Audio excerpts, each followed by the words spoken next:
We're into round 4 of the FIDE World Cup knockout tournament. 206 players started the event and we're now down to 32. Remember, the big prizes at the end of the tournament are 3 candidate spots for the 2026 candidates tournament. So we're getting closer. Of the 16 games played today, only 2 were decisive, and I'd like to look at one of them. So who have we got? Well, playing white in this game, Alexei Sarana, originally from Russia, now representing Serbia. He moved away from Russia after Russia invaded Ukraine, and I think his father is actually Ukrainian, so he didn't want anything to do with that. He is a serious act. European Individual Champion 2023 and has been rated well over 2700.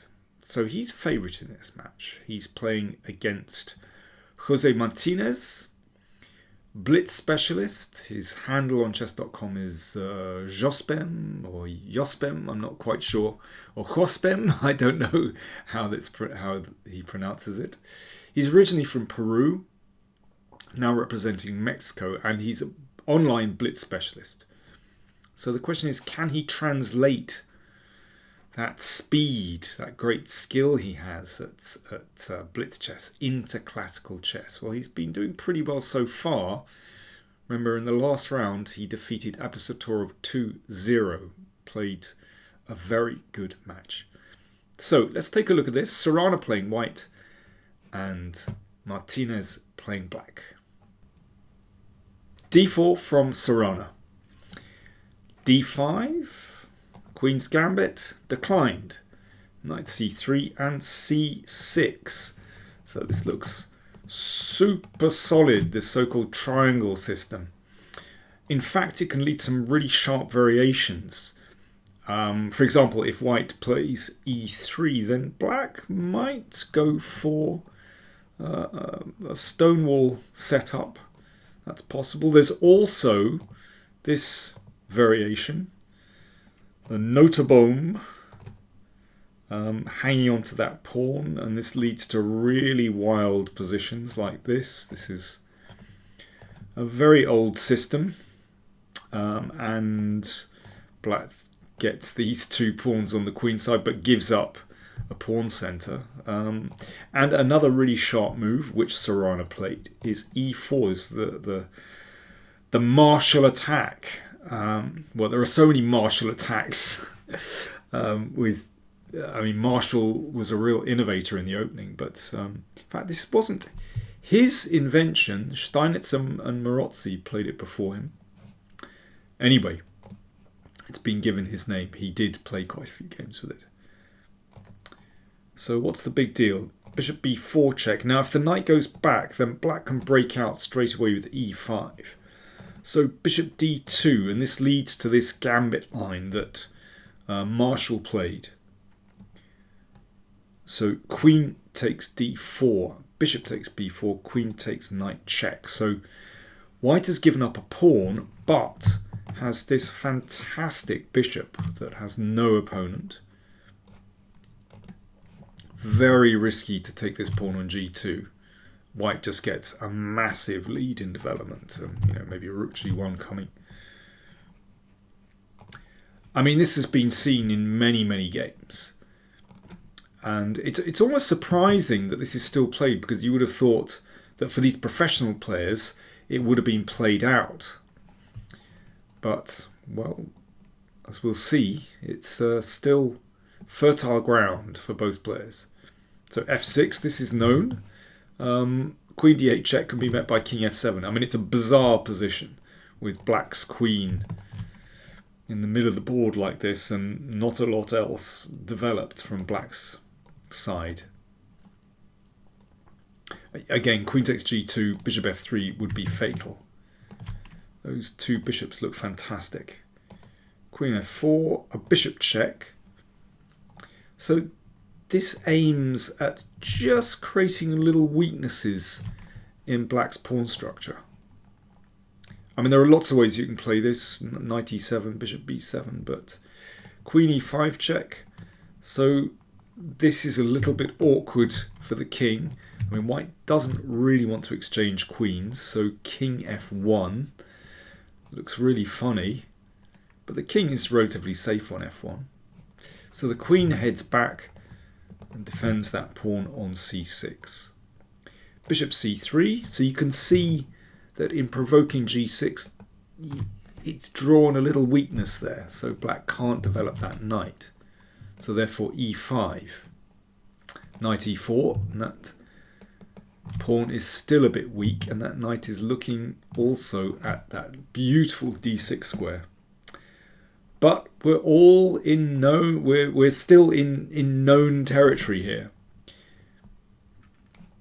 I have no doubt that this position was well researched by both players, or at least one of the players. I don't know. It's very hard to tell, actually. You know, often players have a sort of vague notion that a position is playable, but might not have researched it in that much depth. Very hard to say.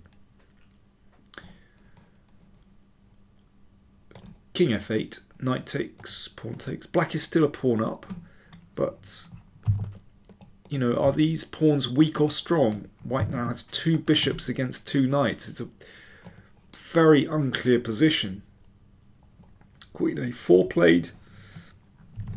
So this looks to win back a pawn. You don't really want to put the knight back on such a passive square. b8 to defend c6. So knight c5. Queen takes.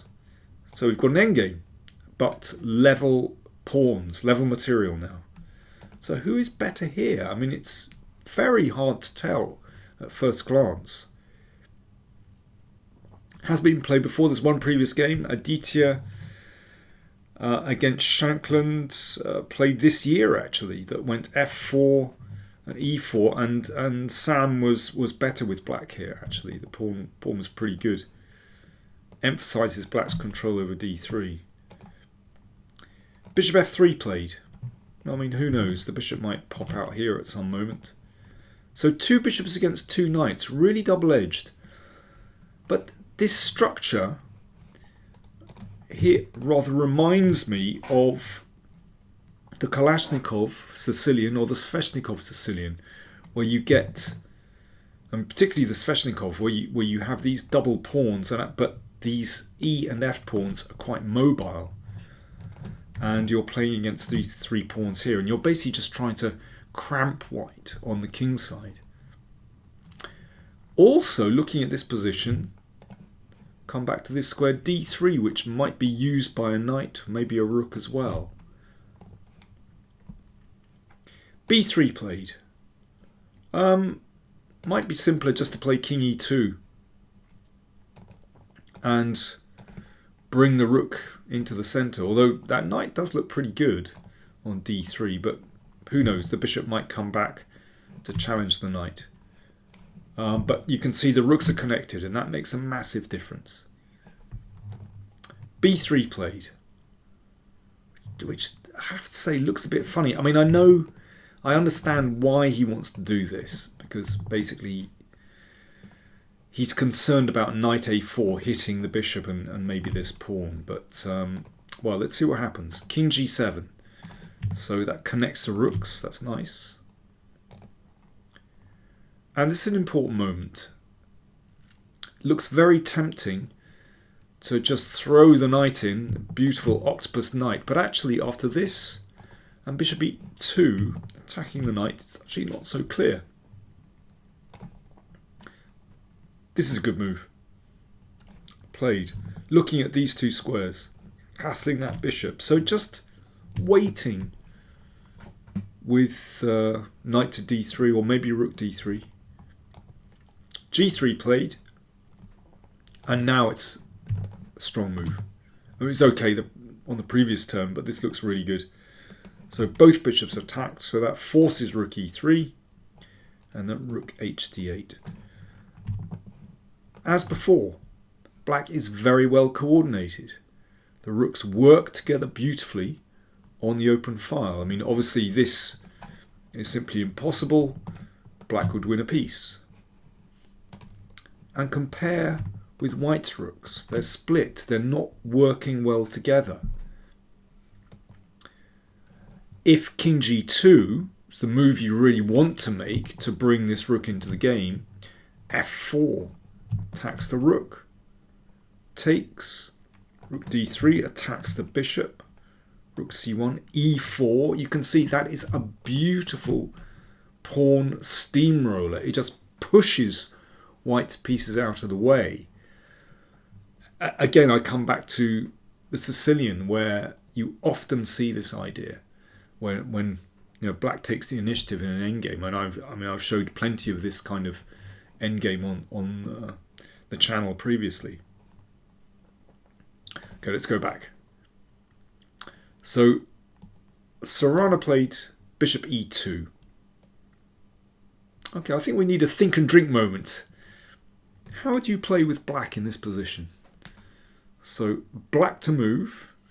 You have a think. I'll have a drink. Cheers.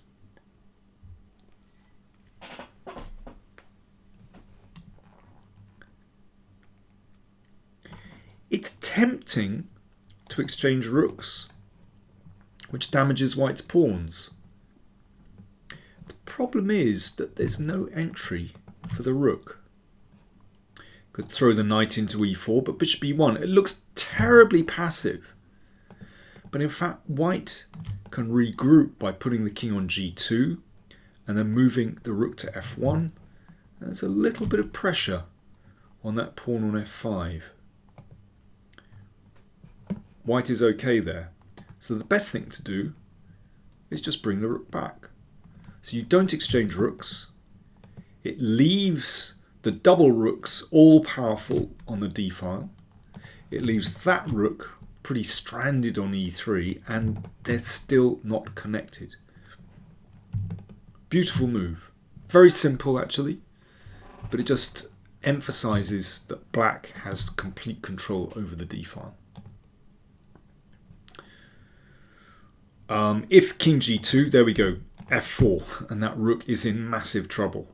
After this, rook f3, a check, and if rook h3, then knight here, hits this bishop, threatens knight g5, threatens f3 check. It's winning for black.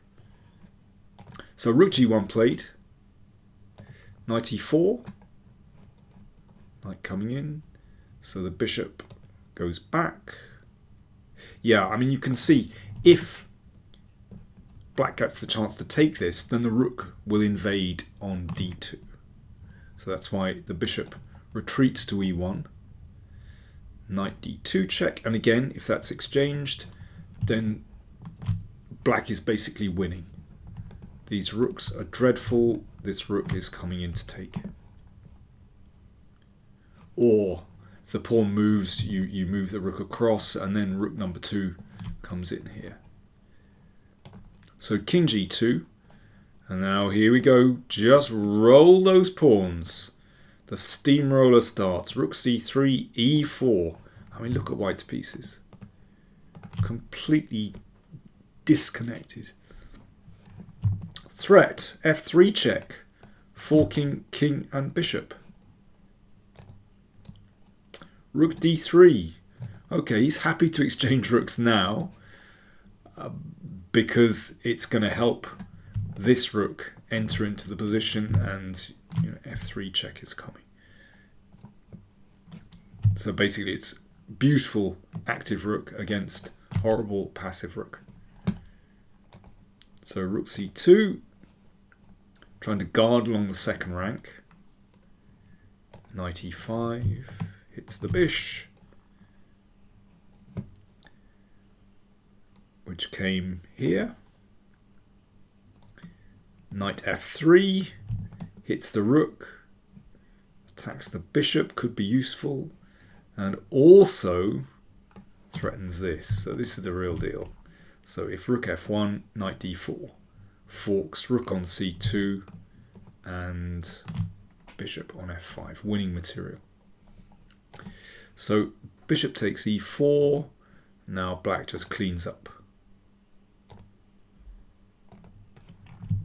Attacks the bishop, and well, this bishop is attacked here by rook. Rook takes d3. So black is simply a piece up and the game finished. Here, king moves. Okay, let's say here. And rook takes bishop. Black is a whole piece up with a winning position. What a smooth game by Martinez. I mean, really, once it got to this endgame, it was one-way traffic. Sarana never quite got a foothold in the game. Really, really well played. And yes, we saw these pawns advance beautifully in classic style. As I said, I've seen it so many times in the Sicilian. Great game by Martinez. Really good. So game 2 is tomorrow. That's Wednesday. I'm recording this on Tuesday night. Quick announcement. Remember, patrons of the channel, there's exclusive broadcast for patrons this Friday, 8 p.m. UK. And I'll be continuing my masterclass on positional chess. So do join me. If you're not a patron, then please do subscribe. And, well, many of you watching are not even subscribers to the channel, so that's a good first step as well. Thanks for watching.